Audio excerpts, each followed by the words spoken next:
आज है 22 अप्रैल 2025 दिन मंगलवार। Welcome back to clean news UP. चलिए देखते हैं उत्तर प्रदेश की 25 फटाफट बड़ी खबरों को।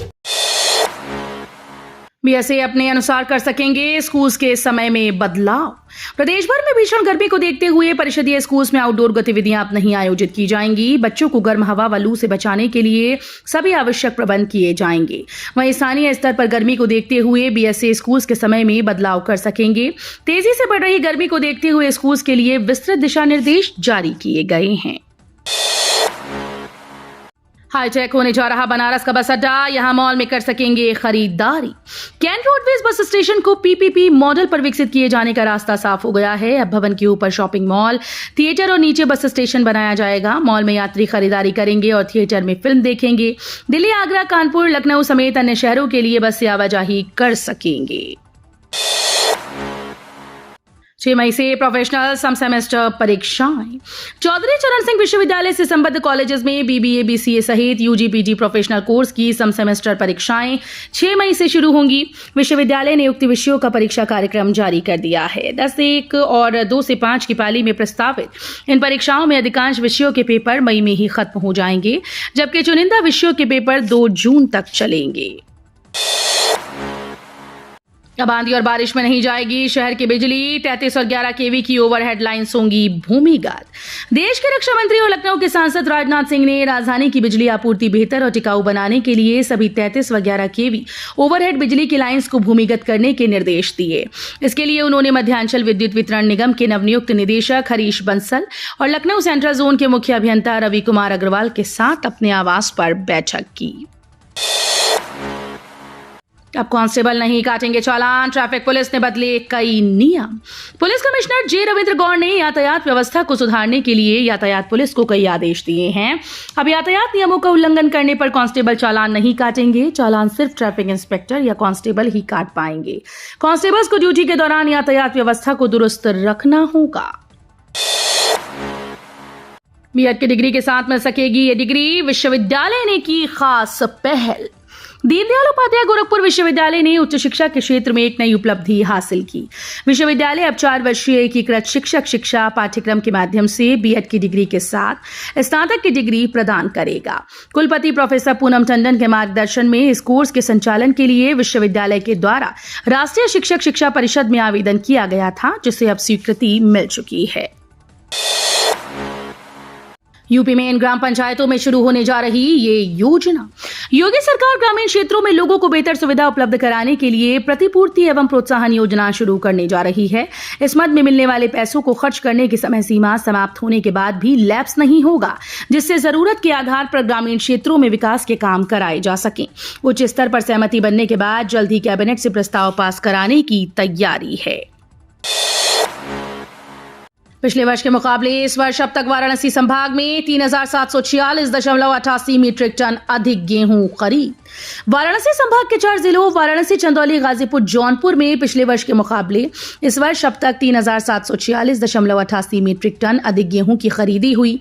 योगी सरकार किसानों को उनकी फसल का उचित मूल्य देने के साथ उनके घर से फसलों की खरीद भी कर रही है। सरकार अन्नदाताओं का परिवहन का खर्च बचाने के साथ ही बिचौलियों के चंगुल से भी मुक्ति दिला रही है। लखनऊ पुलिस कमिश्नरेट में थानों की संख्या बढ़ी, जोन में भी बदलाव, नई व्यवस्था लागू। लखनऊ कमिश्नरेट की भौगोलिक स्थिति को देखते हुए 5 जोन, 16 सर्कल और 54 थानों के पुनर्गठन पर पुलिस महानिदेशक प्रशांत कुमार ने मंजूरी दी, जिसके बाद कई थानों के सर्कल और जोन में भी बदलाव किया गया। पुलिस मुख्यालय से पुनर्गठन की मंजूरी के बाद पुलिस कमिश्नर अमरेंद्र कुमार सेंगर ने यह नई व्यवस्था तत्काल प्रभाव से लागू की। मोबाइल पर मिलेगा बारिश का अलर्ट, किसान फसलों की कर सकेंगे हिफाजत। मोबाइल पर बारिश का अलर्ट मिलेगा, वहीं फसलों की सिंचाई देखभाल के लिए सलाह भी दी जाएगी। ऑपरेशन द्रोणगिरी के तहत वाराणसी जिले का चयन किया गया है। केंद्र सरकार की ओर से पायलट प्रोजेक्ट के तहत देश के 5 जनपदों को चुना है, उसमें वाराणसी भी शामिल है। सरकार की इस पहल से किसानों को काफी सहूलियत होगी। वक्फ बिल को लेकर मुस्लिम समुदाय के बुद्धिजीवियों से मिलेंगे सीएम योगी, नहीं करेंगे मस्जिद मदरसों पर कब्जा। वक्फ संशोधन बिल को लेकर हो रहे विरोध प्रदर्शन के बीच बीजेपी पूरे यूपी भर में मुस्लिम समुदाय के बीच जाकर उनको इस बारे में जागरूक करेगी। इसके लिए भाजपा ने 50 पन्ने का एक पावर पॉइंट प्रेजेंटेशन के साथ जमीन पर उतरकर नैरेटिव बदलने का प्रयास करेगी।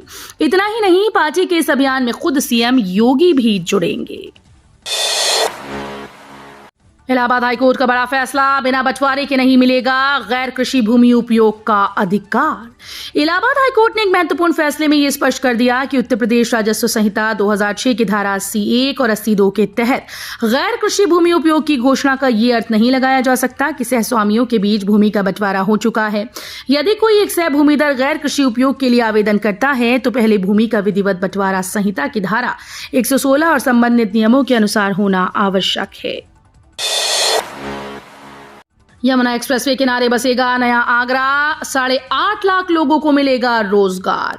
यमुना एक्सप्रेसवे के दोनों ओर किनारों पर बसाए जाने वाले न्यू आगरा अर्बन सेंटर का जोनल प्लान तैयार कर लिया गया। नए शहर में सबसे पहले औद्योगिक क्षेत्र विकसित किया जाएगा। खासतौर पर ताजमहल की सुंदरता बरकरार रखने के लिए यहां पर्यावरण के अनुकूल कंपनी और फैक्ट्रीज स्थापित करने की अनुमति दी जाएगी। फुले की रिलीज टलने से यूपी में गरमाई सियासत, लखनऊ में आपने सरकार के खिलाफ किया प्रदर्शन। महात्मा ज्योतिबा फुले और माता सावित्रीबाई फुले की जीवनी पर आधारित फिल्म पर सेंसर बोर्ड की ओर से रोक लगाने के बाद से यूपी में सियासी पारा चढ़ गया। सोमवार को आम आदमी पार्टी ने प्रदेश के सभी जिला मुख्यालय पर फुले फिल्म के रिलीज पर लगाई गई रोक के विरोध में केंद्र सरकार के खिलाफ धरना प्रदर्शन किया। राजधानी लखनऊ में इस दौरान पुलिस और आम आदमी पार्टी के कार्यकर्ताओं के बीच जमकर धक्का मुक्की और नोकझोंक हुई, जिसके बाद पुलिस ने आप कार्यकर्ताओं को टांग कर ले गई।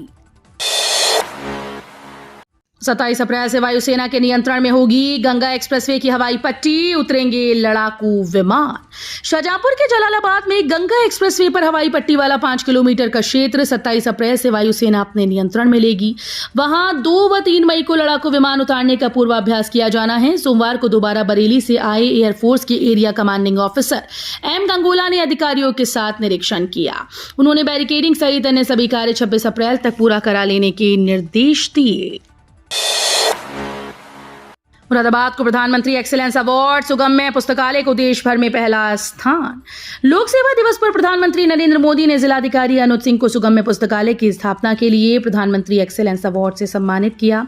ये सम्मान नई दिल्ली स्थित विज्ञान भवन में आयोजित समारोह में प्रदान किया गया। देश भर से आए 1588 नामांकनों में से केवल 16 पहलों का चयन इस प्रतिष्ठित पुरस्कार के लिए किया गया है। जल्द आने वाला है यूपी बोर्ड का रिजल्ट, इंतजार होगा खत्म। यूपी बोर्ड कक्षा 10वीं और 12वीं के परिणाम का इंतजार 54 लाख से अधिक छात्रों को है। सोशल मीडिया पर वायरल खबरों के कारण छात्रों और अभिभावकों में परिणाम जारी होने की तिथि को लेकर भ्रम की स्थिति बनी है। हालांकि बोर्ड ने इस भ्रम को समाप्त करते हुए परिणाम जारी करने की संभावित तिथि बताई है। बड़े एक्शन की तैयारी में बिजली विभाग, उखाड़े जाएंगे इन लोगों के घरों के मीटर। बकायेदारों के विरुद्ध अब शासन ने भी कार्रवाई की तैयारी कर ली है। प्रबंध निदेशक दक्षिणांचल विद्युत वितरण निगम लिमिटेड कार्यालय के द्वारा 20,000 रुपए से ऊपर के बकायेदारों के मीटर उखाड़ने के निर्देश दिए हैं। स्थानीय स्तर पर कार्रवाई के लिए टीम का गठन किया जा रहा है। बिजली का उपभोग करने के बाद धनराशि भुगतान करने में उपभोक्ता रुचि नहीं ले रहे। 1 लाख से ज्यादा उपभोक्ता ऐसे हैं जिन पर 50,000 रुपए या फिर इससे ज्यादा की राशि बकाया है। अयोध्या में राम भक्तों के लिए खास तोहफा, राम मंदिर में अब महर्षि अगस्त्य के भी होंगे दर्शन। राम मंदिर ट्रस्ट ने अयोध्या आने वाले राम भक्तों को एक और बड़ी खुशखबरी दी। जहां पहले राम मंदिर में बालक राम के दर्शन और पूजन की व्यवस्था थी, वहीं हाल ही में राम मंदिर के यात्री सुविधा केंद्र के सामने गोस्वामी तुलसीदास की प्रतिमा स्थापित की गई थी। इसके बाद अब राम मंदिर के सप्त मंडपम में महर्षि अगस्त्य के मंदिर का निर्माण भी पूरा कर लिया गया है और उनकी मूर्ति भी स्थापित कर दी गई। अब राम भक्त प्रभु राम के साथ साथ महर्षि अगस्त्य और गोस्वामी तुलसीदास के भी दर्शन कर पाएंगी। यूपी के जिले में बिजली मीटर का लगा ढेर, खूब मिल रही शिकायतें। बिजली विभाग के मीटर कार्यालय में अव्यवस्थाएं हावी हैं। कार्यालय परिसर में खराब मीटरों का कबाड़ लगा हुआ है। इससे कार्यालय में आने जाने वाले अधिकारी व कर्मचारियों को भी परेशानी होती है, जबकि नियमित मीटर के परीक्षण के बाद कबाड़ को बिजली विभाग के स्टोर में भेज देना चाहिए। विभागीय अधिकारी टेंडर प्रक्रिया न होने के चलते कबाड़ लगा होने की बात कह रहे हैं। लखनऊ के इको गार्डन में माध्यमिक शिक्षकों का धरना, कड़ी धूप में भी हजारों की भीड़। उत्तर प्रदेश माध्यमिक शिक्षक संघ के नेतृत्व में हजारों शिक्षक सेवा सुरक्षा की बहाली को लेकर इको लखनऊ के गार्डन में धरना शुरू कर दिया। तेज धूप और गर्मी में हजारों शिक्षक लंबित मांगों को लेकर उत्साहित हैं। यहां से शिक्षक पैदल विधान भवन के लिए कूच करेंगे। संगठन के प्रदेश अध्यक्ष सोहनलाल वर्मा ने संबोधित करते हुए कहा कि सरकार शिक्षकों की लंबित मांगों का निस्तारण करे। अखिलेश यादव का बड़ा दावा, प्रयागराज पुलिस में पीडीए वर्ग को सिर्फ 25% प्रतिनिधित्व, बताया अनुपातिक अन्याय। प्रयागराज पुलिस की पोस्टिंग को लेकर सोशल मीडिया प्लेटफॉर्म एक्स पर एक ग्राफ साझा करते हुए दावा किया गया कि पिछड़े दलित और अल्पसंख्यक यानी पीडीए वर्ग को नियुक्तियों में न्याय नहीं मिल रहा। उन्होंने इसे अनुपातिक अन्याय करार दिया। अखिलेश यादव का दावा है कि प्रयागराज में की गई कुल 44 पुलिस पोस्टिंग में से केवल 11 अधिकारी पीडीए वर्ग से हैं, जबकि 14 पदों पर सिंह उपनाम वाले और 19 अन्य सामान्य वर्ग से हैं। सुनील बंसल बोले, बार बार चुनाव देश की प्रगति में है स्पीड ब्रेकर। बार बार चुनाव देश के विकास में बाधा है। अब चुनावी प्रक्रिया में बदलाव की आवश्यकता है। बीते 30 वर्षों में एक भी साल ऐसा नहीं रहा जिसमें चुनाव ना हुआ हो। बार बार चुनाव देश के विकास में स्पीड ब्रेकर है। ये बातें सोमवार को भाजपा के राष्ट्रीय महामंत्री सुनील बंसल ने छत्रपति शाहू जी महाराज विश्वविद्यालय में आयोजित संगोष्ठी एक राष्ट्र एक चुनाव को संबोधित करते हुए कही। अब क्रॉस एफआईआर दर्ज कराना नहीं होगा आसान, जांच के बाद ही पुलिस करेगी कार्रवाई। पुलिस कमिश्नरेट में कानून व्यवस्था को और अधिक पारदर्शी निष्पक्ष बनाने के लिए पुलिस आयुक्त जे रविंद्र गौड़ ने एक अहम आदेश जारी किया है। आयुक्त ने एक ही मामले में संबंधित दोनों पक्षों की तरफ से एक दूसरे के खिलाफ एफआईआर दर्ज कराने को गंभीरता से लेते हुए वरिष्ठ अधिकारियों की अनुमति लेना अनिवार्य कर दिया है। आयुक्त का कहना है कि यह कदम इसलिए उठाया गया ताकि झगड़े या विवादों की आड़ में मनमानी एफआईआर दर्ज न हो और मामला निष्पक्ष रूप से जांच के दायरे में आए। यूपी में अब खेती की जमीन पर भी लगाई जा सकेगी फैक्ट्री। उत्तर प्रदेश में उद्योगों को बढ़ावा देने के लिए आवास विभाग ने बिल्डिंग बायलॉज में बड़ी छूट दी है। इसके लागू होने के बाद कोई भी युवा अपने पूर्वजों की खेती की जमीन पर आसानी से उद्योग स्थापित कर पाएगा। इसके लिए सरकारी विभागों से भू उपयोग की अनुमति लेने की जरूरत नहीं होगी। शासन की ओर से तैयार कराए गए नए बिल्डिंग बायलॉज में इससे जुड़ी तमाम शर्तों में ढील दी गई है। तो ये थी आज की 25 फटाफट बड़ी खबरें। अगर आपको न्यूज पसंद आई हो तो वीडियो को लाइक और शेयर जरूर करें। धन्यवाद।